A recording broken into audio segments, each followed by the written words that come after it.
Have you ever judged someone without knowing their full story? What if that person held the key to your entire future? Well, settle in, because this is a story you won't forget. Meet Mark, a landlord who thought he had it all figured out.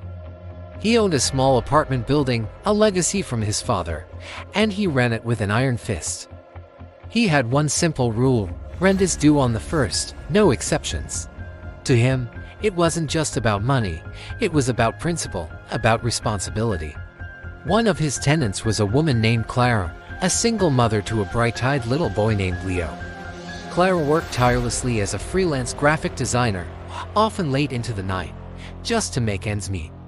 Life was a constant balancing act, but the joy in Leo's eyes made every struggle worth it. Then, disaster struck. Clara's main client, a company that provided most of her income, suddenly went bankrupt. The payments stopped. Panic set in. She had just enough saved to cover food and Leo's needs. But the rent for the upcoming month was now impossibly out of reach. With a heavy heart, Clara knocked on Mark's door.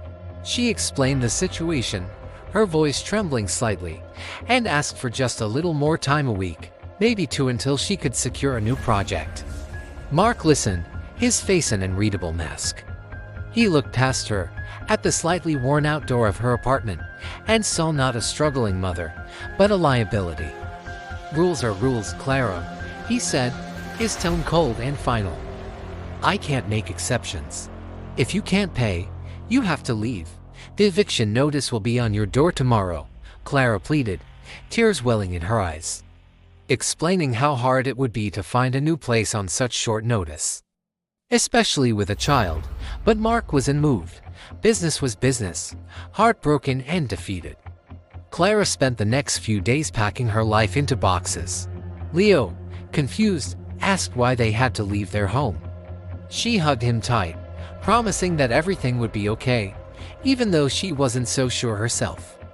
On the final day, as she was loading the last box into a friend's borrowed truck, Mark came out to supervise, ensuring the property was vacated on time. Just then, a sleek, black car pulled up to the curb. A man in a sharp suit stepped out, holding a briefcase. He walked straight past Mark and approached Clara. "Miss Vance?" he asked politely. Clara, surprised, nodded. "I'm Mr. Harrison. From the Vance Foundation. We've been trying to reach you. Your grandfather, Arthur Vance, has passed away. As his sole heir, you have inherited his entire estate." Clara stood frozen, the car keys nearly slipping from her hand. Arthur Vance, the name echoed from a distant childhood she barely remembered. He was the grandfather who had disowned her mother for marrying a poor artist. He was a multimillionaire, a real estate mogul, Mr. Harrison continued. His portfolio is extensive.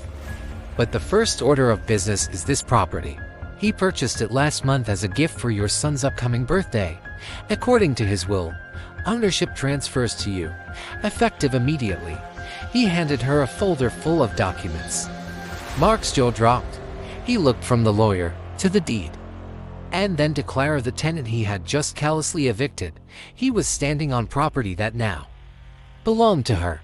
The silence was deafening.